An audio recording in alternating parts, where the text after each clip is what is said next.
شروع اللہ کا نام لے کر جو بڑا مہربان نہایت رحم والا ہے۔ ستارے کی قسم جب غائب ہونے لگے کہ تمہارے رفیق یعنی ہمارے نبی نہ رستہ بھولے ہیں نہ بھٹکے ہیں اور نہ یہ خواہش نفس سے کچھ بولتے ہیں۔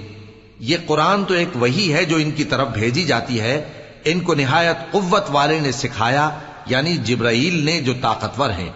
پھر وہ پوری طرح بیٹھے جبکہ وہ آسمان کے اونچے کنارے پر تھے، پھر وہ قریب ہوئے، پھر مزید نیچے آ گئے تو وہ 2 کمان کے فاصلے پر ہو گئے یا اس سے بھی کم۔ پھر اللہ نے اپنے بندے کی طرف جو حکم بھیجا سو بھیجا۔ جو کچھ انہوں نے دیکھا ان کے دل نے اس کو جھوٹ نہ جانا۔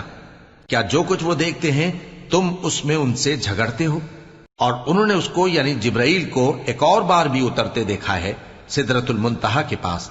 اسی کے پاس ہمیشہ رہنے کی بہشت ہے، جبکہ اس بیری پر چھا رہا تھا جو چھا رہا تھا۔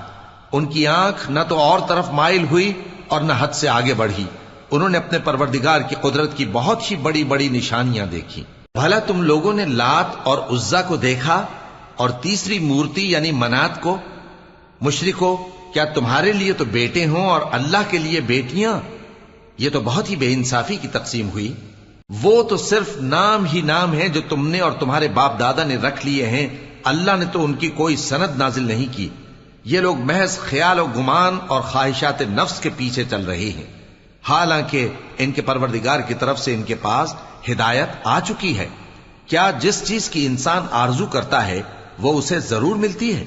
سو آخرت اور دنیا تو اللہ ہی کے ہاتھ میں ہے۔ اور آسمانوں میں بہت سے فرشتے ہیں جن کی سفارش کچھ بھی فائدہ نہیں دیتی مگر اس وقت کہ اللہ جس کے لیے چاہے اجازت بخشے اور سفارش پسند بھی کرے۔ جو لوگ آخرت پر ایمان نہیں لاتے وہ فرشتوں کو لڑکیوں کے نام سے موسوم کرتے ہیں، حالانکہ ان کو اس کی کچھ خبر نہیں۔ وہ صرف خیال و گمان پر چلتے ہیں، جبکہ خیال و گمان حق کے مقابلے میں کچھ کام نہیں آتا۔ تو جو ہماری یاد سے روگردانی کرے اور صرف دنیا ہی کی زندگی کا خواہاں ہو، اس سے تم بھی منہ پھیر لو۔ ان کے علم کی یہی انتہا ہے۔ تمہارا پروردگار اس کو بھی خوب جانتا ہے جو اس کے رستے سے بھٹک گیا، اور اس سے بھی خوب واقف ہے جو رستے پر چلا۔ اور جو کچھ آسمانوں میں ہے اور جو کچھ زمین میں ہے سب اللہ ہی کا ہے، اور اس نے خلقت کو اس لیے پیدا کیا ہے کہ جن لوگوں نے برے کام کیے ان کو ان کے اعمال کا بدلہ دے، اور جنہوں نے نیکیاں کی ان کو نیک بدلہ دے۔ جو صغیرہ گناہوں کے سوا بڑے بڑے گناہوں اور بے حیائی کی باتوں سے اجتناب کرتے ہیں، بے شک تمہارا پروردگار بڑی بخشش والا ہے۔ وہ تم کو خوب جانتا ہے۔ جب اس نے تم کو مٹی سے پیدا کیا اور جب تم اپنی ماؤں کے پیٹ میں بچے تھے تو اپنے آپ کو پاک صاف نہ جتاؤ۔ جو پرہیزگار ہے وہ اس سے خوب واقف ہے۔ بھلا تم نے اس شخص کو دیکھا جس نے منہ پھیر لیا اور تھوڑا سا دیا پھر ہاتھ روک لیا؟ کیا اس کے پاس غیب کا علم ہے کہ وہ اسے دیکھ رہا ہے؟ کیا جو باتیں موسیٰ کے صحیفوں میں ہیں ان کی اس کو خبر نہیں پہنچی؟